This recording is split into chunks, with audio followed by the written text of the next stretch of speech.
इससे भी महत्वपूर्ण बात यह है कि इस तरह के धूप टोटेम का उस पर प्रभाव पड़ता है। यदि वह बाद में धूप बत्ती का टोटेम खड़ा करता है तो क्या इससे अधिक धूप बत्ती उत्पन्न नहीं हो सकेगी?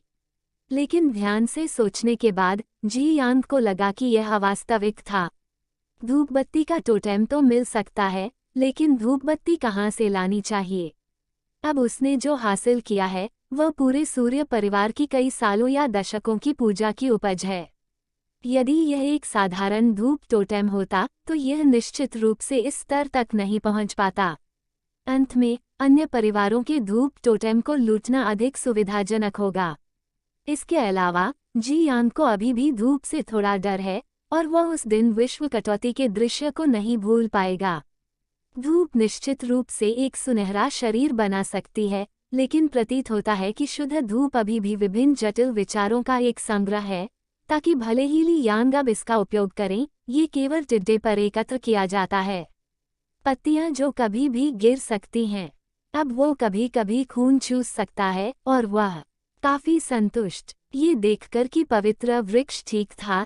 चेन तियानजिंग ने भी परिवार के पैतृक हॉल को छोड़ने से पहले कबीले के सदस्यों के साथ प्रार्थना की। हालांकि इस समय चेन तियानजिंग के दिमाग में एक और विचार था। पिछले युद्ध में पवित्र वृक्ष ने बहुत बड़ी भूमिका निभाई थी और इसमें बहुत सारी दैवीय शक्ति खर्च हुई होगी।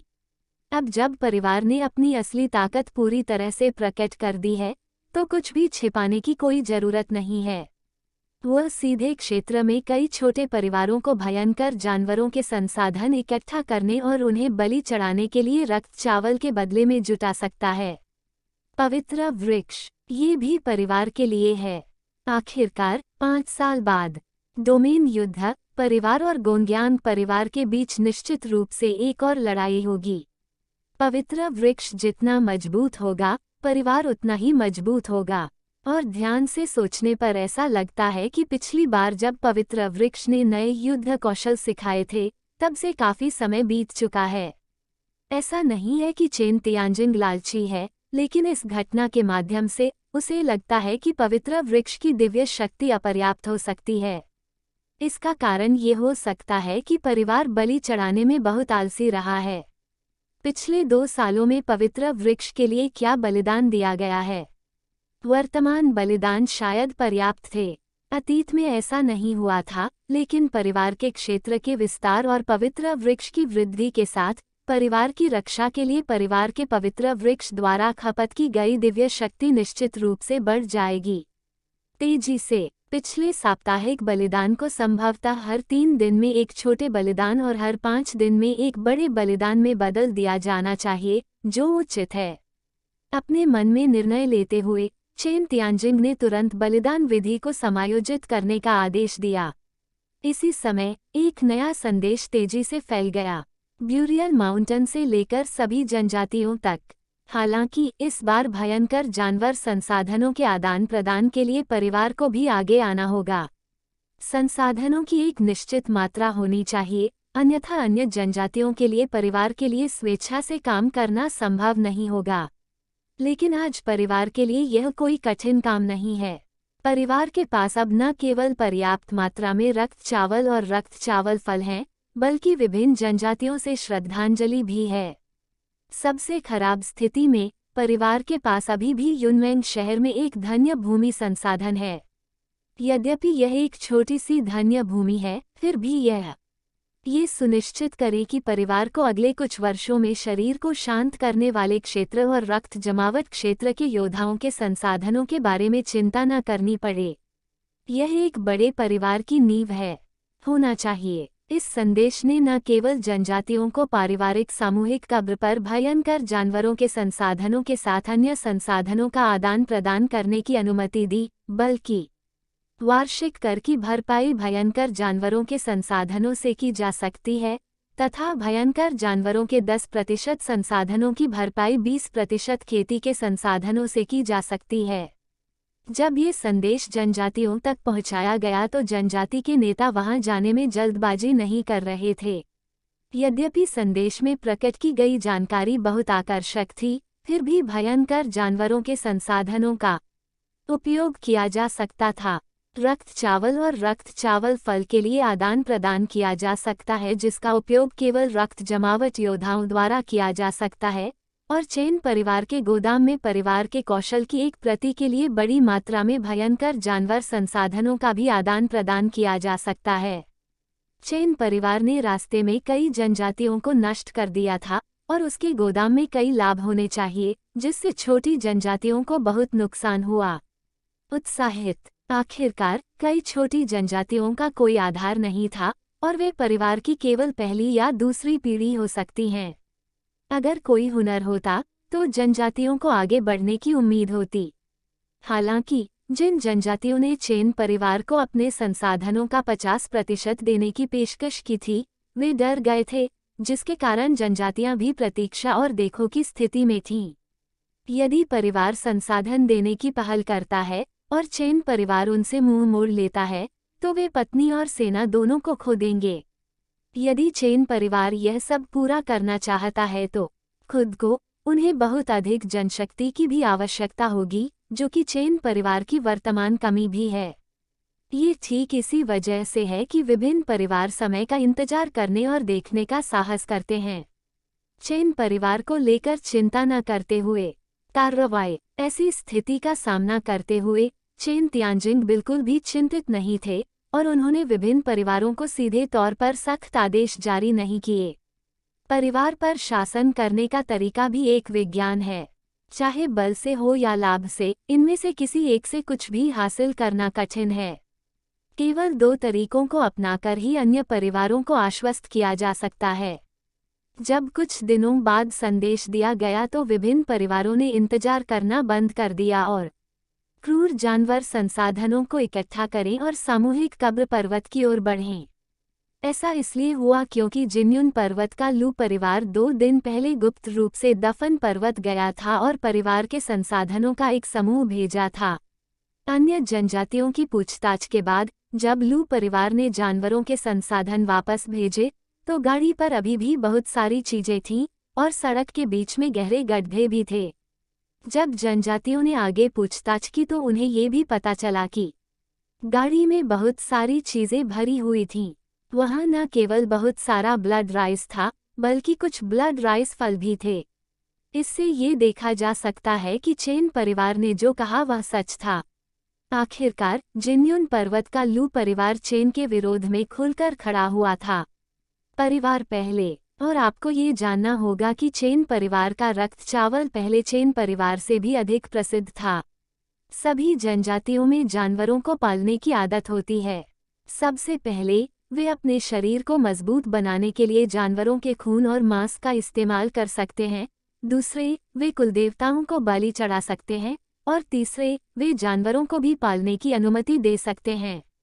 जनजाति के सदस्यों को पर्याप्त रक्त और भोजन उपलब्ध कराने के लिए।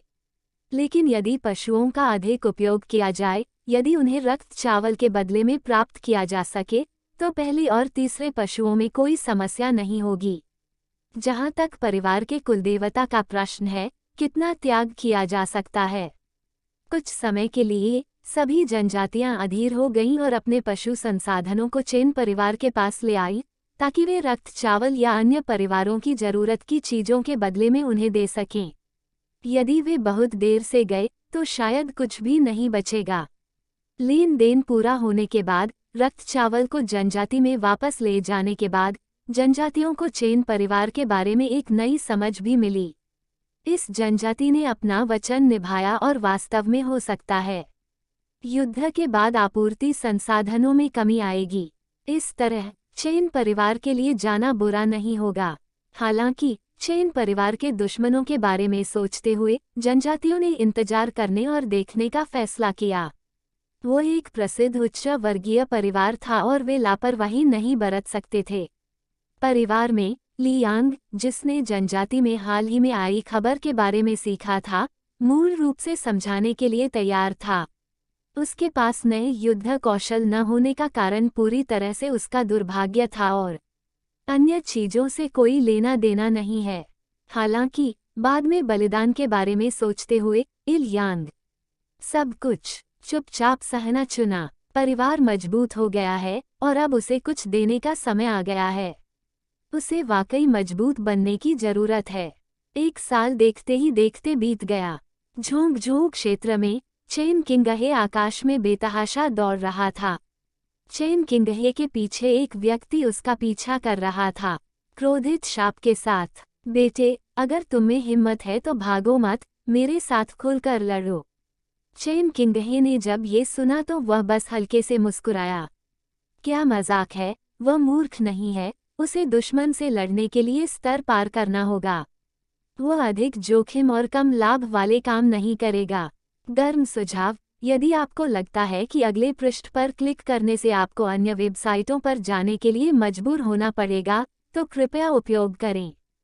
कृपया नीचे अध्याय त्रुटि या हमसे संपर्क करें पर क्लिक करके हमें सूचित करें, हम जल्द से जल्द इसका समाधान करेंगे। संभव है। आपकी समझ के लिए धन्यवाद। उसके पीछे बलवान व्यक्ति के धनुष की डोरी पूरी तरह खींची गई और गंदगी का एक पीला सुनहरा तीर तुरंत जम गया और तेजी से बाहर निकल गया। लेकिन चेन किंगहे, जो आगे भाग रहा था, उसे यह बात समझ में आ गई। जब तीर उस पर निशाना साधा गया, चेन किंगहे के आंतरिक अंग दहाड़ उठे। अगले ही पल उसके पैरों के नीचे की छाया भूत की तरह टिमटिमा उठी और उसने आसानी से तीर को चकमा दे दिया। ये दृश्य देखकर वह बलवान व्यक्ति क्रोधित दिख रहा था, उसके क्रोध में आश्चर्य की झलक थी। 1 साल से नहीं देखा गया ये बच्चा न केवल 2 लोगों के बीच लड़ाई में नहीं मरा, बल्कि उसका ताकत वास्तव में इतनी तेजी से बढ़ी कि अपनी पूरी ताकत लगाकर भी वो उसे रोक नहीं सका। लेकिन बलवान व्यक्ति के हृदय का क्रोध समाप्त नहीं किया जा सका। 1 साल पहले इस बेटे ने बाघ को पहाड़ से दूर भगा दिया और पहाड़ के झरने को नष्ट कर दिया। परिवार द्वारा बनाई गई अमरता, जिसके परिणामस्वरूप उसे बहुत सजा मिली। उसने यह बात ध्यान में रखी और उसे मारने की कसम खाई, इसलिए जब वे इस बार मिले तो उसने बिना किसी संकोच के उसका पीछा किया। आ गया। अपने पीछे एक ताकतवर आदमी को पीछा करते हुए देखकर चेन किंगहे ने पलटकर पूछा, क्या आप वापस जाकर अपने कबीले के अमरत्व के स्रोत की रक्षा नहीं करेंगे? ये सही है। चेन किंगहे इस बार झोंगझोंग के क्षेत्र में सेंध लगाना नहीं चाहते थे, सिर्फ इसलिए कि उनकी जियाक्सु टीम ने एक बार फिर से कार्यभार संभाल लिया था। अमर फव्वारे को नष्ट कर दिया, लेकिन चेन किंगहे को उम्मीद नहीं थी कि अमर फव्वारे की रखवाली कर रहे दुश्मन अमर फव्वारा वास्तव में यह व्यक्ति था। यहाँ तक कि स्टेशन जहाँ अमरता का फव्वारा स्थित है अभी भी पिछली बार की तरह ही स्थिति में है। ये देखा जा सकता है कि मध्य महाद्वीप के लोग इस साल इसकी मरम्मत की है।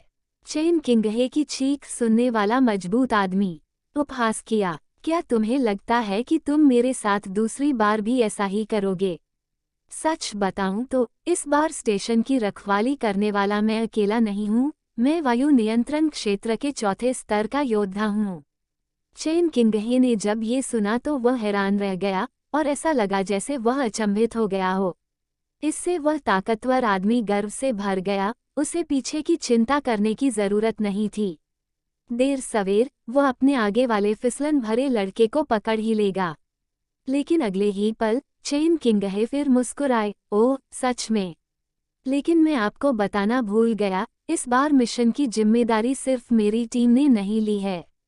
ये सुनकर बलवान व्यक्ति दंग रह गया और इससे पहले कि वह कुछ प्रतिक्रिया कर पाता, उसके शरीर पर लगा टोकन तेजी से चमकने लगा। स्टेशन खतरे में है, जल्दी वापस आओ। टोकन से संदेश देखने के बाद मजबूत आदमी हिचकिचाया, उसकी अभिव्यक्ति बेहद बदसूरत थी और उसके चेहरे पर संकोच था। लेकिन जल्द ही मजबूत आदमी ने निर्णय ले लिया, लेकिन उसने फिर भी हार मानने से इनकार कर दिया और चेन किंगहे पर गुस्से से चिल्लाया, बेटा ज्यादा खुश मत हो। उसके बाद बलवान व्यक्ति ने चेन किंगहे को नजरअंदाज कर दिया और जल्दी से अपने स्थान पर लौट आया। आखिरकार अगर हाल ही में मरम्मत की गई फाउंटेन ऑफ अमरता फिर से नष्ट हो गई, उसके लिए इससे निपटना वाकई मुश्किल होगा। मजबूत आदमी को वापस आते देख चेन किंगहे ने राहत की सांस ली। यद्यपि पिछले वर्ष उन्होंने काफी प्रगति की है, लेकिन 5 आंतरिक अंगों में गुर्दे और यकृत शामिल हैं। यद्यपि अंग अपनी मूल स्थिति में लौट आए हैं और उसके शरीर में गैंग क्यूई ने भी काफी प्रगति की है, फिर भी उसे सच्चे 5 क्यूई राजवंश क्षेत्र तक पहुंचने से पहले एक लंबा रास्ता तय करना है। हालांकि मेरा मानना है कि अगर उसे 2 साल का समय और दिया जाए तो वह अपने बाकी तीनों आंतरिक अंगों को भी ठीक कर सकेगा और फिर वह एक कदम और आगे बढ़ सकेगा। मजबूत आदमी की निगरानी के बिना चेन किंगहे ने अपने हाथ से एक टिड्डी का पत्ता निकाला, जल्दी से उसे महसूस किया और तुरंत उस ओर चल पड़ा। दक्षिणी सीमा। आधे साल पहले चेन किंगहे के हाथ में टिड्डे के पत्तों से हल्की सुनहरी रोशनी निकली थी। तब से सीमा के इस तरफ के आदिवासी एक दूसरे को महसूस करने में सक्षम हैं। हालांकि विचारों को व्यक्त करना अभी भी असंभव है। पारिवारिक पवित्र वृक्ष अब सीमा पर आदिवासियों को जनजाति की स्थिति को जल्दी से जानने की अनुमति दे रहा है। ये हाथ में टोकन की तुलना में अधिक सुविधाजनक है। आखिरकार टोकन केवल बना सकता है। एक ही टीम के लोग क्या महसूस करते हैं? हालांकि मुझे इसका कारण नहीं पता, लेकिन मुझे लगता है कि कबीले में कुछ बदलाव अवश्य होंगे। सीमा युद्ध के मैदान के पास पहुंचते समय चेन किंगहे ने पहले ही अपनी आभा को नियंत्रित कर लिया था और आगे की लड़ाई की ओर देखा था।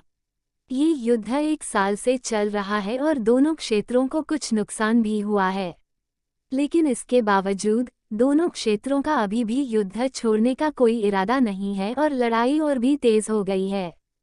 चेन किंगहे को 3 शीर्ष परिवारों के विचारों का पता नहीं था, लेकिन परिवार के लिए अधिक विकास का समय खरीदना कोई बुरी बात नहीं थी।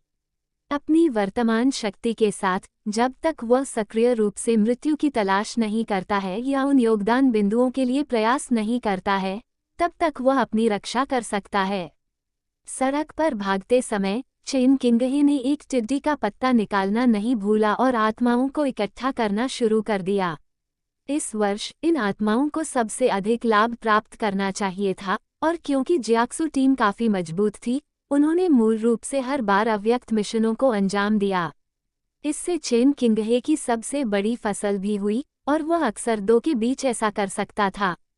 जब डोमेन युद्ध में हो तो आत्माओं को अवशोषित करें। युद्ध के मैदान में कई नोड्स पर घूमते हुए टिड्डी के पेड़ का पहला पत्ता अब स्याही की तरह काला हो गया था और टिड्डी के पेड़ का पत्ता भी बेहद ठंडा था और अंदर की आत्मा लगभग बह रही थी। हालांकि परिवार को पहले से ही उम्मीद थी कि प्रत्येक कबीले के सदस्य के पास 1 या अधिक होंगे। इनमें से 2 टिड्डे के पत्ते। कुछ ही समय बाद चेन किंगहे सीमा के 36वें नोड पर युद्ध के मैदान में पहुंचे। इस समय कई क्यूई नियंत्रण क्षेत्र के योद्धा आकाश में लड़ रहे थे और उनमें से एक था चेन क्विंगमेंग। 1 साल पहले चेन किंगमेंग अभी भी इन गैंग दायरे में था, लेकिन युद्ध के बपतिस्मा ने चेन को अनुमति दी। किंगमेंग ने आधे साल पहले बाहरी गैंग क्षेत्र को सफलतापूर्वक तोड़ दिया, अपने शरीर की रक्षा के लिए गैंग क्यूई को अपने पास रखा और इस प्रकार उसकी ताकत बहुत बढ़ गई। इससे भी महत्वपूर्ण बात यह है कि चेन किंगमेंग की 2 मुक्केबाजी तकनीकें इस प्रशिक्षण वर्ष के दौरान निपुण हो गई हैं। दाचेंग मुक्केबाजी पहले से ही अजेय है और मुक्केबाजी की पूर्णता और भी अधिक शक्तिशाली है। इस स्तर तक पहुंचने के लिए यहाँ तक कि एक प्रतिभाशाली व्यक्ति को भी वर्षों या दशकों तक कठिन प्रशिक्षण की आवश्यकता होती है। इससे ये तथ्य भी सामने आया कि भले ही चेन किंगमेंग ने केवल जुबान स्तर के युद्ध कौशल का उपयोग किया हो, लेकिन उसके उत्तम मुक्केबाजी कौशल की तुलना पहले से ही पृथ्वी स्तर के युद्ध कौशल से की जा सकती है। इस समय चेन किंगमेंग का प्रतिद्वंद्वी था। वह भी एक वेंगांग दायरे का योद्धा था, लेकिन चेन किंगमेंग के साथ लड़ाई में वह पूरी तरह से नुकसान में था और केवल इससे निपट सकता था। चेन किंगहे जो लड़ाई देख रहे थे, ऊपर अंतर देखा, क्योंकि चेन किंगमेंग अपनी पूरी ताकत से नहीं लड़ा था, अन्यथा वह बहुत पहले ही पराजित हो गया होता। चेन किंगहे ने इस नतीजे पर थोड़ा सिर हिलाया। ऐसा लगता है कि किंगमेंग भी परिवार के तौर तरीके जानता है। झोंगझू योद्धा भी झोंगझू के विभिन्न परिवारों से हैं। हालांकि वे युकी दायरे के योद्धाओं को मारकर योगदान अंक प्राप्त कर सकते हैं, लेकिन वे अनिवार्य रूप से मृतक युकी दायरे के योद्धाओं के परिवार द्वारा लक्षित किए जाएंगे, जो एक अच्छा विचार नहीं है। परिवार के लिए बात। लेकिन जब तक कबीले के सदस्य खुद को संयमित रखते हैं और मारने की पहल नहीं करते हैं, दुश्मन वे युद्ध के मैदान पर कबीले के सदस्यों को हाशिए पर कर सकते हैं और दुश्मन परिवार का बदला लेने के लिए कबीले के सदस्यों को नहीं घूरेंगे और मौका बचने का स्वाभाविक रूप से बहुत बढ़ जाएगा। चेन किंगहे ने कुछ देर देखने के बाद वहां से चले जाने का फैसला किया। युद्ध के मैदान में मिलना उचित नहीं था। उन्हें अन्य कबीले के सदस्यों की स्थिति देखने के लिए समय निकालना पड़ा और वे यहाँ अधिक समय तक नहीं रुक सके। ऊपर चेन किंगमेंग, जो दुश्मन से लड़ रहा था, को कुछ आभास हुआ और उसकी आंखें जल्दी से धुंध के माध्यम से नीचे युद्ध के मैदान पर देखने लगीं। क्षणभंगुर आकृति को देखने के बाद चेन किंगमेंग की आंखें थोड़ी चमक उठीं, लेकिन उन्होंने कोई अन्य विचार नहीं किया। चलता है। इसके बजाय चेन किंगमेंग के साथ लड़ रहा दुश्मन इसे बर्दाश्त नहीं कर सका। यह आदमी उससे लड़ते समय अभी भी विचलित था, जो वास्तव में घृणित था, और उसने तुरंत जमकर प्रहार करने लगे। चेन किंगमेंग ने जब ये देखा तो वह गंभीर दिख रहा था, लेकिन ऐसा लग रहा था कि वह अपनी पूरी ताकत से लड़ रहा है, लेकिन फिर भी उसने कुछ ताकत बचा रखी थी। यही अनुभव उन्होंने इस युद्ध क्षेत्र में सीखा। जब चेन किंगहे इस समय का लाभ उठाकर अन्य नोड्स पर जाने और अन्य जनजातियों की स्थिति देखने वाले थे, तो उन्होंने अचानक महसूस किया कि आसपास का वातावरण अचानक शांत हो गया और एक असामान्य भावना तुरंत उनके दिल में तैरने लगी। इससे चेन किंगहे चौंक गया और उसे समझ में नहीं आया कि क्या हुआ। इस समय कई युद्ध क्षेत्रों में लड़ रहे दो क्षेत्रों के योद्धाओं को भी यही भावना हुई और सभी ने ऊपर देखा। धुंधले आसमान में किसी स्थान पर दो आकृतियां खड़ी थीं। हर कोई उनकी शक्ल सूरत तो साफ साफ नहीं देख पा रहा था, लेकिन सिर्फ उनके पहने हुए कपड़ों को ही देख पा रहा था। उनमें से एक ने ग्रे रंग का लबादा पहना हुआ था और दूसरे ने सफ़ेद रंग का लबादा पहना हुआ था। हालांकि दो लोगों की बाहरी क्यूई से ही नीचे बैठे लोगों को झटका सा महसूस हुआ। यहाँ तक कि चेन किंगहे, जो पहले से ही क्यूई नियंत्रण क्षेत्र के तीसरे स्तर पर था, भी वही था। और इस तरह की शक्ति स्वर्ग और मनुष्य एकता क्षेत्र के योद्धाओं के लिए अतुलनीय है। ये दोनों लोग एकाग्र आत्मा क्षेत्र के योद्धा होने चाहिए। हम्फ, आसमान से हल्की सी गुंजन की आवाज आई। दोनों पक्षों में कोई और बातचीत नहीं हुई और देखते ही देखते उनमें लड़ाई शुरू हो गई। जिस समय दोनों लड़ रहे थे, उस समय सीमा के नीचे हवा और बादल उमड़ पड़े तथा बिजली चमकने लगी और गरजने लगी। इस समय दोनों क्षेत्रों के लोगों ने लड़ाई बंद करने का फैसला किया और अपना ध्यान ऊपर की लड़ाई पर केंद्रित कर दिया। आखिरकार पिछले साल दोनों क्षेत्रों में सबसे शक्तिशाली लोग केवल स्वर्ग और मनुष्य की एकता की स्थिति में योद्धा थे, और यह पहली बार था जब उन्होंने एकाग्रता की स्थिति में योद्धाओं के बीच लड़ाई देखी। वे इसे कैसे चूक सकते थे? हर बार जब ग्रे रंग की पोशाक पहने व्यक्ति अपनी आस्तीनें हिलाता था, तो नीचे की सीमा में हवा का एक झोंका आता था और कुछ ही समय में कोहरा भी छंट जाता था। हर बार जब दूसरा व्यक्ति कोई कदम उठाता तो आसमान में बर्फ के टुकड़े उड़ने लगते, लेकिन अब जून का महीना था, तो उड़ती बर्फ कहाँ से आई? ये स्वर्ग और पृथ्वी की शक्ति है। दोनों लोगों ने बहुत तेजी से अपनी चालें चली और हर मुक्का, हर हथेली और यहाँ तक कि हाथ की हल्की सी लहर में भी अत्यंत शक्तिशाली भावनाएं निहित थीं। स्वर्ग और पृथ्वी की शक्ति। यद्यपि सभी लोग युद्ध के मैदान से बहुत दूर थे, फिर भी तेज हवा और आसमान से गिरती बर्फ ने सभी को चौंका दिया। यदि स्वर्ग और मनुष्य की एकता की स्थिति में योद्धाओं को अभी भी स्वर्ग और पृथ्वी की शक्ति उधार लेने की आवश्यकता है, तो स्वर्ग और मनुष्य की एकता की स्थिति में योद्धाओं को अभी भी स्वर्ग और पृथ्वी की शक्ति उधार लेने की आवश्यकता है, तो स्वर्ग और मनुष्य की एकता की स्थिति में योद्धाओं को अभी भी स्वर्ग और पृथ्वी की शक्ति उधार लेने की आवश्यकता है। फिर मन की एकाग्रता ने पहले से ही स्वर्ग और पृथ्वी की शक्ति को नियंत्रित कर लिया है। यदि स्वर्ग और पृथ्वी इसे उधार नहीं देते हैं, तो वे इसे ले लेंगे खुद। यह मन की एकाग्रता की स्थिति में योद्धा हैं। दोनों के बीच दर्जनों राउंड तक मुकाबला हुआ और बर्फ गिर गई। युद्ध भूमि के नीचे बर्फ जमने लगी जिससे मन की एकाग्रता की स्थिति में भी कई योद्धाओं को ठंड का एहसास हुआ और चारों ओर बहने वाली ठंडी हवा ने उन्हें और भी अधिक ठंडा बना दिया। कई योद्धा कांप उठे। ठंडा था, लेकिन कोई भी पीछे नहीं हटा, भले ही उनके शरीर ठंडे थे, सिर्फ इसलिए कि विभिन्न जातियों के क्यूई को नियंत्रित करने की स्थिति में योद्धा अपने दिल में ये जानते थे। यदि वे मन की एकाग्रता की स्थिति में दो योद्धाओं के बीच युद्ध से कुछ अंतर्दृष्टि प्राप्त कर सके, तो वे दोनों द्वारा उपयोग की जाने वाली स्वर्ग और पृथ्वी की शक्ति को महसूस करने में सक्षम हो सकते हैं, जो उनके लिए और उनके लिए बहुत लाभकारी होगा। स्वर्ग और मनुष्य की एकता की स्थिति की ओर आगे बढ़ना।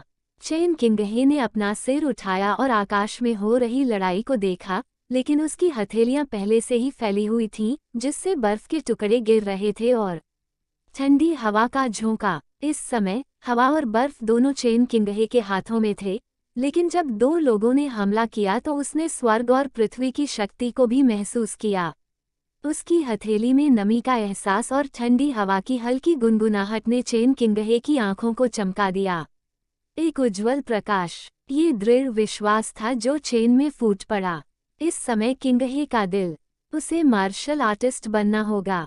एकाग्र आत्मा क्षेत्र, जहां तक उसके हाथ में स्वर्ग और पृथ्वी की शक्ति का सवाल है, चेन किंगहे ने इसे ध्यान से नहीं समझा, बल्कि ठंड से बचने के लिए धीरे धीरे अपनी हथेली वापस खींच ली। चारों ओर से हवा और बर्फ के टुकड़े उसके हाथ से गायब हो जाओ।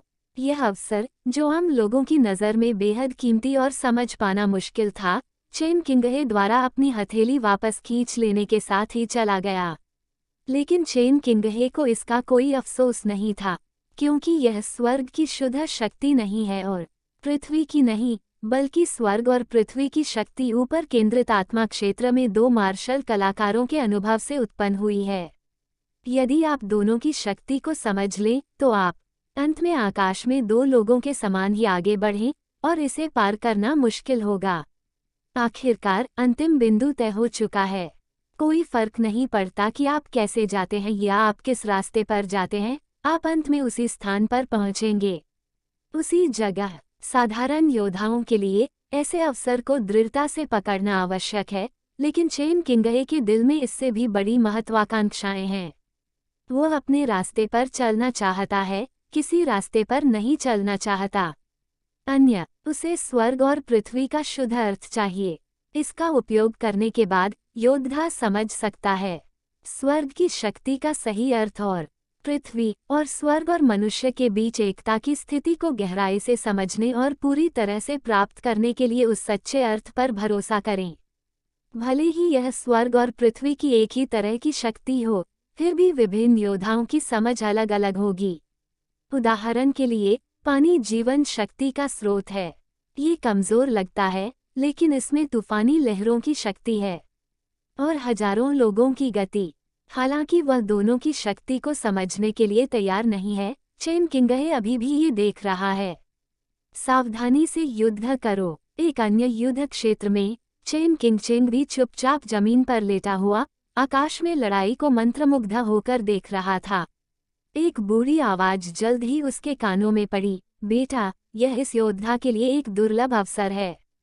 लड़ने के लिए स्तर, सिर्फ देखो मत। दोनों द्वारा इस्तेमाल की जाने वाली स्वर्ग और पृथ्वी की शक्ति पर एक अच्छी नज़र डालो। लेकिन अगर आप अपना रास्ता खुद बनाना चाहते हैं, तो बहुत गहराई में न जाएं। बस उसका अनुभव करें। चेन किंगचेंग ने थोड़ा सिर हिलाया और ध्यान से शक्ति को समझा। उसके शरीर के नीचे छिपी रक्त नदी इस समय तेजी से रक्त को सोखने लगी। रक्त नदी में झांग होंगचेन, जिसकी मूल रूप से केवल आधी पंखुड़ियां ही खिली थीं, अब पूरी तरह से 4 पंखुड़ियां खिल चुकी हैं, तथा एक अन्य पंखुड़ी भी आधी से अधिक खिल चुकी है। ये 4 पूर्णतया पुष्पित पंखुड़ियां रक्त के समान चमकीली हैं, तथा इनका अत्यंत लाल रंग आंखों को सुखदायक तथा मादक लगता है। लेकिन ये चेन किंगचेंग की 1 साल की फसल भी है। अगर वह चाहता है कि यह पूरी तरह से खिल जाए और दीर्घायु रक्त मनका को जन्म दे, तो शायद इसमें लंबा समय लगेगा। लड़ो, लड़ो, एक को मारना बेहतर है ताकि मैं कुछ खून सोख सकूं। मुंह लाओ की प्रार्थना उसके कानों में पड़ी। दूर के युद्ध क्षेत्र में चेन त्यानयु भी ऊपर की लड़ाई पर सावधानीपूर्वक जासूसी कर रहा था, जबकि चारों ओर देखना भूल जाना। युद्ध के मैदान में 1 वर्ष तक भटकने के बाद वह भी विभिन्न जनजातियों के लोगों से बहुत सारा ज्ञान सीखा। ये देखकर कि अन्य लोग हवा और बर्फ में सावधानी से समझ रहे थे और वहाँ यदि कोई अन्य समस्या न होती तो वह निश्चित रूप से ऐसा नहीं करता। यह अच्छा अवसर गंवा दो। शायद ये उसके लिए स्वर्ग और मनुष्य के बीच एकता की स्थिति की ओर आगे बढ़ने का अवसर है। चेन त्यानयु जल्दी से हवा और बर्फ में प्रवेश कर गया, अपनी आंखें बंद कर ली और ध्यान केंद्रित करके शक्ति को समझने की कोशिश करने लगा। लेकिन बहुत देर तक सोचने के बाद चेन त्यानयु निर्णायक रूप से सीमा की ओर चल पड़ा। उसने सुना था कि अगर समझना है तो ऐसी लड़ाई में आपको असाधारण प्रतिभा और उच्च समझ वाले लोगों की आवश्यकता होती है। अभी अभी के अनुभव के बाद उन्होंने पाया कि यह सच में ऐसा ही हुआ। हवा चलने और बर्फ गिरने का एहसास होने के अलावा उसे कुछ भी हासिल नहीं हुआ। लेकिन चेन त्यानयु निराश नहीं हुआ। वह जानता था कि उसकी प्रतिभा साधारण थी और वर्तमान स्थिति में होना उसके लिए सौभाग्य की बात थी। यह अवसर अन्य जनजातियों के लिए छोड़ दिया जाएगा। दोनों के बीच आसमान में दर्जनों राउंड तक लड़ाई के बाद पूरी सीमा पहले से ही सफ़ेद बर्फ से ढक चुकी थी और तेज हवा चल रही थी। नीचे स्थित जियानटियन क्षेत्र के योद्धा सबसे अधिक प्रभावित हुए और उनमें से कई कांप रहे थे और भयभीत थे। यदि लड़ाई जारी रही तो वे शायद जम जाएंगे। यहाँ मौत के घाट उतार दिया गया। आखिरकार यह कोई साधारण बर्फीला तूफान नहीं था और कई लोगों ने अभी अभी एक युद्ध का अनुभव किया था और उनका रक्त और क्यूई अभी तक नहीं निकला था। बरामदे सा लगता है कि उन्हें कुछ एहसास हो गया है। बिना जीत के एक लंबी लड़ाई के बाद दोनों ने बच्चों को बताए बिना लड़ाई बंद करने का फैसला किया। फिर भी बिना कुछ कहे दोनों आकृतियां एक के बाद एक आकाश में गायब हो गईं। जैसे ही दोनों गायब हुए, हवा रुक गई और बर्फ गिरना बंद हो गया और कोहरा फिर से घिर आया, जिसने धीरे धीरे पूरी सीमा को अपने में समाहित कर लिया। दोनों पक्षों के योद्धा भी व्यवस्थित ढंग से युद्धभूमि से हटने लगे। यद्यपि इस लड़ाई से विजेता का निर्धारण नहीं हुआ, लेकिन सीमा पर अजीब दृश्य से ये देखा जा सकता है। अभी अभी ऐसा लग रहा है कि झोंगझों में सफ़ेद कपड़े वाला व्यक्ति जिसने इस बार कार्रवाई की है, नानजियांग में भूरे कपड़े वाले व्यक्ति से थोड़ा अधिक शक्तिशाली प्रतीत हो रहा है। नीचे लड़ाई का अंत देखकर चेन किंगहे ने अब कोई हिचकिचाहट नहीं दिखाई और जल्दी से उस नोड पर चले गए जहां उनकी टीम थी। पहले तो चेन किंगहे बचाव करने और छोड़ने की अनुमति न देने की प्रथा से असंतुष्ट थे, लेकिन फिर खबर आई कि झोंगझों कोहरे से गुजरा और नोड पर छापा मारा, जिससे चेन किंगहे को एहसास हुआ कि हालांकि नानजियांग सक्रिय हमलावर था, लेकिन यह अभी भी जारी है।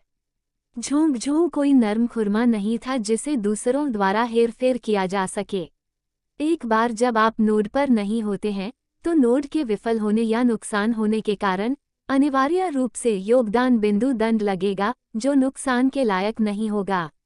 जब चेन किंगहे वापस मूल नोड पर पहुंचे तो उन्होंने जल्द ही पाया कि लिन युवानजू और अन्य लोग वापस आ गए थे। चेन किंगहे की सुरक्षित वापसी से लेई सोन को अब कोई आश्चर्य नहीं हुआ। पहली बार तो उसे लगा कि यह लड़का भाग्यशाली है, लेकिन दूसरी और तीसरी बार उसे ऐसा नहीं लगा।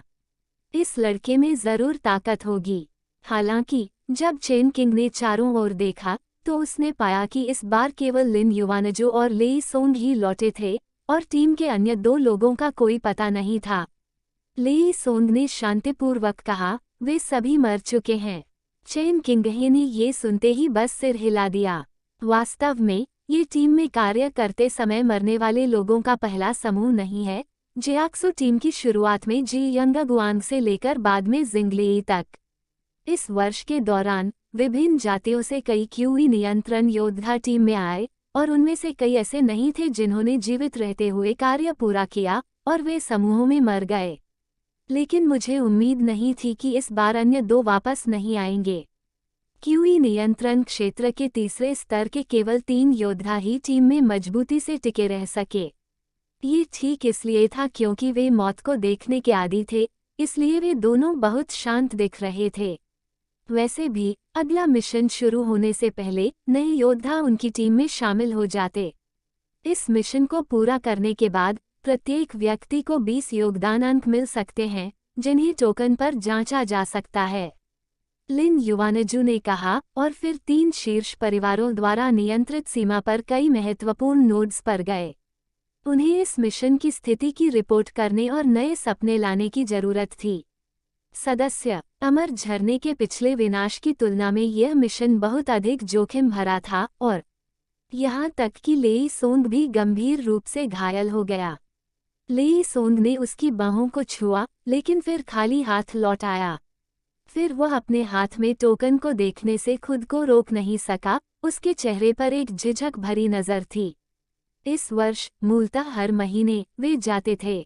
वो एक मिशन पर गया था और परिवार से लाए गए उपचार के सामान का इस्तेमाल बहुत पहले ही हो चुका था। अगर वह अब अपनी चोटों से उबरना चाहता है तो वह ऐसा कर सकता है। या तो विनिमय के लिए योगदान बिंदुओं का उपयोग करें या अपने शरीर में रक्त और क्यूई को प्रसारित करने और समय के साथ ठीक होने पर भरोसा करें। कुछ सोचने के बाद लेई सोंग ने योगदान अंक का उपयोग करने का विचार छोड़ दिया। आखिरकार ये योगदान अंक उसने बहुत मेहनत से अर्जित किए थे। इस मिशन के खत्म होने के बाद इसमें कुछ समय लगेगा।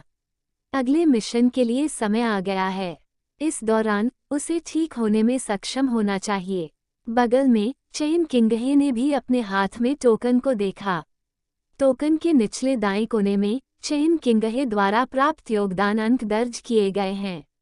138 ये योगदान अंक चेन किंगहे ने इस वर्ष प्राप्त किए हैं और वे मूल रूप से मिशन पूरा करके प्राप्त किए गए हैं। अब तक उन्होंने हमेशा छिपने के तरीके का पालन किया और क्यूई को नियंत्रित करने के क्षेत्र में एक योद्धा को नहीं मारा।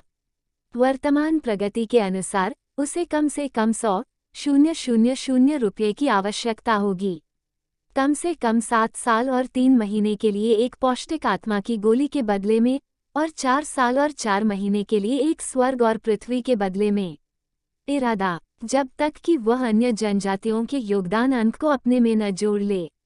उनके योगदान अंक होने का कारण ये था कि उनके द्वारा पूरे किए गए कार्य अधिक थे। खतरनाक और कार्यों द्वारा दिए जाने वाले योगदान अंक अधिक थे। यदि अन्य आदिवासी लोग भी ऐसी ही स्थिति में होते तो निश्चित रूप से उनके पास कम अंक होते। योगदान अंक वर्तमान युद्ध की स्थिति के अनुसार चेन किंगहे को लगा कि युद्ध इतनी जल्दी खत्म नहीं होगा, लेकिन यह अनुमान लगाया गया था कि यह बहुत लंबे समय तक नहीं चलेगा। क्या उसे प्राप्ति की गति तेज करनी चाहिए? स्वर्ग और पृथ्वी की इच्छा के लिए योगदान अंक। इस वस्तु की दुर्लभता को देखते हुए इसे सीमा के बाहर अन्य स्थानों से प्राप्त करना इतना आसान नहीं होगा। अन्य जनजातियों के लोगों के पास मौजूद योगदान अंकों का उपयोग उनके लिए उपयोगी वस्तुओं के आदान प्रदान के लिए भी किया जा सकता है। अपनी ताकत से कुछ को मारना मुश्किल नहीं है। आंतरिक गिरोह क्षेत्र योद्धाओं संचय के साथ योगदान बिंदु निश्चित रूप से बहुत अधिक होंगे और स्वर्ग और पृथ्वी की इच्छा के सभी हिस्से के लिए विनिमय करने की एक बड़ी उम्मीद है। लेकिन चेन किंगहे को जल्द ही चेन त्यानयू के बारे में सोचना पड़ा। निर्देश अगर उसने झोंगझोऊ में युकी क्षेत्र के योद्धाओं को जल्दबाजी में मार दिया तो संभवतः उसे झोंगझोऊ परिवार द्वारा निशाना बनाया जाएगा। कुछ देर के लिए चेन किंगहे खुद को रोक नहीं पाए और गिर पड़े। सोचा। इस समय चेन किंगहे के हाथ में टोकन अचानक कंपन हुआ। न केवल चेन किंगहे के हाथ में टोकन बल्कि नोड के पास की टीमों में लेई सोंग और अन्य योद्धाओं के हाथों में भी टोकन कंपन कर रहे थे। इस पल देखो, यांग शेन की एक गोली कम हो गई है। मुझे नहीं पता कि इसे किसने बदला। 9 उच्च वर्गीय परिवारों के अलावा ये और कौन हो सकता है? मैं नहीं जानता कि यह कौन सा उच्च वर्गीय परिवार है। चारों ओर के योद्धा अनुमान लगा रहे थे और आहें भर रहे थे और उनकी आंखें ईर्ष्या और जलन से भरी हुई थीं। इसका मतलब है कि पौष्टिक स्पिरिट की एक गोली के बदले इस बात की प्रबल संभावना है कि एक योद्धा संक्षेपण क्षेत्र इस उच्च वर्ग के परिवार में दिखाई देगा और आज सभी ने संक्षेपण क्षेत्र के योद्धा की ताकत देखी है जो उन्हें महसूस कराती है। असहज। इसके अलावा भले ही यह चीज खुद के द्वारा इस्तेमाल न की जाए, ये बेची जाने पर भी अमूल्य है, लेकिन यह अनुमान है कि कोई भी परिवार इतना मूर्ख नहीं होगा। बेच दो। आखिरकार ये चीज अब साधारण मूल्य से मापने योग्य नहीं है। अपने बगल में हो रहे शब्दों को सुनकर चेन किंगहे ने भी अपने मन को थोड़ा एकाग्र किया और फिर अपने हाथ से टोकन हटा दिया। पौष्टिक आत्मा की गोली का आदान प्रदान भी है। उनके लिए ये काफी प्रभावशाली था। केवल उच्च वर्ग के लोग ही इतने समय में परिवार इतने सारे योगदान अंक जमा कर सकते हैं। वो ये भी सोचता है कि उच्च वर्ग के परिवारों के लिए ये गति थोड़ी धीमी है। मुझे नहीं पता क्यों, मैं बस यही उम्मीद करता हूँ कि यह गोंग्यांग परिवार ही न हो जो इस चीज का आदान प्रदान करे, क्योंकि यह परिवार के लिए काफी नुकसानदेह होगा। आखिरकार अगर गोंग्यांग परिवार में संघनन क्षेत्र का एक योद्धा दिखाई देता है, तो यह निश्चित रूप से परिवार के लिए एक घातक झटका होगा। हालांकि पिछले 1 साल में मैंने गोंग्यांग परिवार के किसी भी व्यक्ति को परिवार को निशाना बनाते नहीं देखा। मुझे लगता है कि वे सभी यांगशेन गोली के बदले में कड़ी मेहनत कर रहे हैं। और यांगशेन गोलियों, स्वर्ग और पृथ्वी की इच्छा और यहाँ तक कि 5 देवताओं की क्यूई का आदान प्रदान, सभी आंतरिक अंगों की संख्या सीमित होती है। यांगशेन गोलियों के आदान प्रदान के बाद स्वर्ग और पृथ्वी की इच्छा जैसे दुर्लभ संसाधन विभिन्न कुलों की नज़र में भी आ सकता है। इस तरह चेन किंगहे के पिछले विचार भी बिखर जाएंगे, जब तक कि वो अन्य कबीले के लोगों के हाथों में योगदान अंक जमा नहीं करता और जितनी जल्दी हो सके उनका आदान प्रदान नहीं करता। थोड़ी देर बाद उसे इस मामले पर चर्चा करने के लिए अपने दूसरे चाचा चेन त्यानयू को ढूंढना होगा। विज्ञापन। निर्णय लेने के बाद चेन किंगहे ने सोचना बंद कर दिया और अभ्यास जारी रखा तथा जल्द से जल्द दायरे को तोड़ने का प्रयास किया। आखिरकार भले ही यह स्वर्ग और पृथ्वी की इच्छा हो, योद्धा की अपनी ताकत को क्यूई क्षेत्र के नियंत्रण के चौथे स्तर तक पहुंचने की जरूरत है, तभी वह इसे समझ सकता है। उसे अभी भी पहुंचने के लिए कुछ समय चाहिए। यह क्षेत्र कबीले के सदस्य चेन हानिक्सिन आंतरिक क्षेत्र में प्रवेश करते हैं। कटौती अंक जोड़ 4 सामूहिक कब्र में परिवार के पैतृक हॉल में। पर्वत। जी यांग ने उस प्रॉम्प्ट को देखा जो अचानक उसके सामने प्रकट हुआ और उसकी आंखों में खुशी की एक झलक दिखाई दी। ये वास्तव में उत्सव का कारण है कि क्यूई रीम के नियंत्रण में एक और योद्धा परिवार में प्रकट हुआ है। अगर उसे सही से याद है तो इस वर्ष परिवार में क्यूई क्षेत्र के नियंत्रण में 6 योद्धा रहे हैं और क्यूई क्षेत्र के नियंत्रण में इन 6 योद्धाओं में से 5 हान पीढ़ी से हैं। परिवार और केवल एक किंग पीढ़ी से है और उस किंग पीढ़ी ने नाइट डेमन तारों पर भरोसा करके एक सफलता हासिल की है जिसे रेन परिवार के साथ व्यापार किया गया था। झेंझो। दूसरी ओर कई हान पीढ़ी के कबीले के लोगों ने क्यूई को समझने के लिए अपने स्वयं के प्रयासों पर भरोसा किया है और इस प्रकार सफलता प्राप्त की है। हालांकि सफलता से पहले भी ऐसे कारण थे जिनके कारण परिवार ने संसाधनों को खर्च किया उसे, लेकिन ऐसी प्रतिभा एक बड़े परिवार में भी एक प्रतिभा कहा जा सकता है, लेकिन आज के परिवार में इसे केवल औसत दर्जे का माना जा सकता है। आखिरकार किंग पीढ़ी के बाद के परिवार के सदस्यों को सभी जादुई प्राप्त हुए हैं। शक्तियाँ। परिवार के सदस्यों की सफलता से जी यांग बहुत खुश हुआ, क्योंकि इसका मतलब था कि वह एक नई कटौती कर सकता था। जी यांग की आंखें थोड़ी संकुचित हो गईं और उसकी दृष्टि तेजी से आगे की ओर देखने लगी। नाम जी यांग। जाति नीदरवर्ल्ड सोफोरा जापोनिकल। जीवन शक्ति 39,520।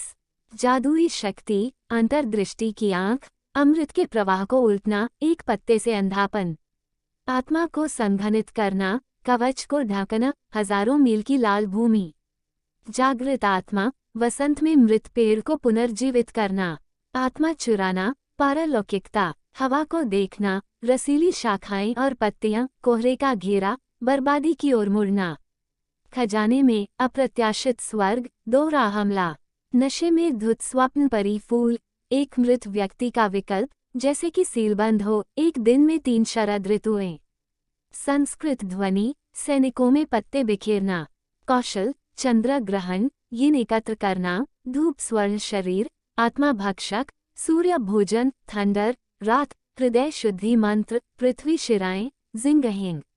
लड़ाकू कौशल, ताइजू चांगक्वान, किक्विंग लिउजुए तलवार अधूरा ताई सील, बेडो किक्सिंग मुट्ठी वुडुयन फैंग पाम, कैन्यन जियोजियान अधूरा यिवेई दुजियांग, फैंगक्स्यू फिंगर, इयोहान लिउजुए। सिंगचेन परिवर्तन, क्यूई और रक्त 1328 जीवन शक्ति में परिवर्तित किया जा सकता है। आध्यात्मिक शक्ति 236, कटौती अंक 521।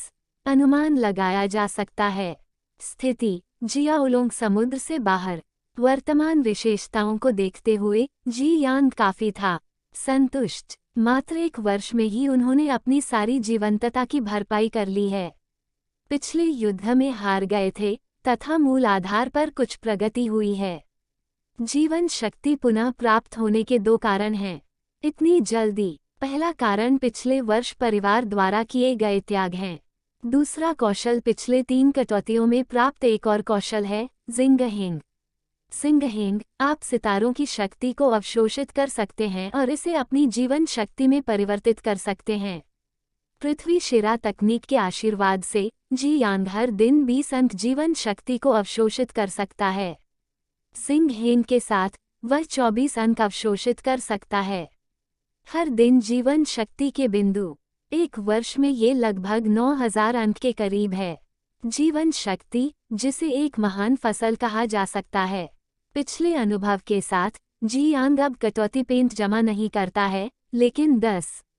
जब भी कटौती अंक 50 अंक तक पहुंच जाए तो कटौती को मोड़ दिया जाएगा। इस तरह यदि आप कुछ तकनीकों को प्राप्त कर सकते हैं कटौती, आप उन्हें अधिकतम सीमा तक उपयोग कर सकते हैं और उन्हें अपनी ताकत में बदल सकते हैं। बेशक ऐसा करने का एक और कारण भी है, वह ये कि परिवार के सदस्यों की संख्या बढ़ गई है, तेजी से वृद्धि हुई है और अनगिनत योद्धा हैं जिन्होंने परिवार के दायरे को तोड़ दिया है। पर्याप्त अंक होने पर अंधेरे में अच्छे भाग्य का पता लगाने के लिए स्वाभाविक रूप से अनेक निष्कर्षों पर निर्भर रहने की आवश्यकता नहीं होती। महान चमत्कार, जब तक कटौती अंक पर्याप्त हैं, सब कुछ संभव है। इस वर्ष जी यांग ने कुल 4 कटौतियां, चारों कटौतियों में एक बार को छोड़कर जब वह बदकिस्मत था और गलती से दानव साम्राज्य की दुनिया में प्रवेश कर गया और उसे पेड़ की खाद के रूप में इस्तेमाल किया गया, अन्य 3 कटौती सभी थीं फलदायक। सबसे बड़ा लाभ स्वाभाविक रूप से जिंगहिंग नामक तकनीक है। इसके अलावा वहाँ एक जादुई शक्ति भी है, पत्तियों को सैनिकों में बदलना। आप पत्तियों को फेंकने और वृक्ष मानव में रूपांतरित होने के लिए एक निश्चित मात्रा में जीवन शक्ति का उपभोग कर सकते हैं। जी यांग पहले ही इस जादुई शक्ति के साथ प्रयोग कर चुके हैं और जिन वृक्ष लोगों को उन्होंने रूपांतरित किया है वे अब कोई जादुई शक्ति नहीं हैं। सामान्य प्राणियों से भिन्न तथा योद्धाओं के बराबर ताकत भी हो सकती है। हालांकि युगी क्षेत्र में एक पेड़ व्यक्ति में बदलने के लिए खपत की गई जीवन शक्ति भी नहीं है। छोटा, जी यांग ने आसपास के विशाल पेड़ों के लिए जिन वृक्ष लोगों को जगाया था, उनकी तुलना में ये वृक्ष लोग अधिक चुस्त, गतिशील और निडर होते हैं तथा सामने से लड़ाई के लिए उपयुक्त होते हैं। इसका नुकसान यह है कि इन्हें संरक्षित नहीं किया जा सकता बहुत लंबे समय तक और एक निश्चित समय सीमा के लिए, इसलिए उन्हें केवल उपभोग्य माना जा सकता है और नहीं परिवार की सुरक्षा की जिम्मेदारी उठानी होगी। इसके अलावा इन पेड़ लोगों के पास बहुत कुछ नहीं है। योद्धाओं के साधन और उनके आक्रमण के तरीके हैं अपेक्षाकृत सरल। वे अपने पेड़ों के कांटों को हमले के हथियार के रूप में इस्तेमाल करना पसंद करते हैं और वे गंजे हो जाएंगे लड़ने के बाद। इसमें एक मध्य स्तरीय जुबान स्तरीय युद्ध कौशल भी है, सिंगचेन परिवर्तन। ये युद्ध कौशल एक हमलावर युद्ध कौशल नहीं है, बल्कि एक सहायक युद्ध कौशल है। ये बहुत कुछ बदल सकता है, योद्धा के शरीर का आकार और स्वरूप। हालांकि यह पूरी तरह से योद्धा में तब्दील नहीं हो सकता। किसी अन्य व्यक्ति के लिए इसका उपयोग मार्शल आर्ट की दुनिया में यात्रा करते समय किया जा सकता है।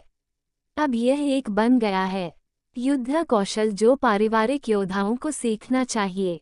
जैसे रक्तसील उंगली, जादुई शक्तियों, तकनीकों और युद्ध कौशल के अलावा अन्य लाभ सबसे उत्कृष्ट क्षमताएं हैं। प्रत्येक क्षमता का बोनस ली यांग के लिए बहुत महत्वपूर्ण है। इन 4 कटौतियों में कई क्षमताएं प्राप्त होती हैं। प्रतिरोध और कुछ अजीब बोनस के अलावा एक अनोखी क्षमता काफी असामान्य है।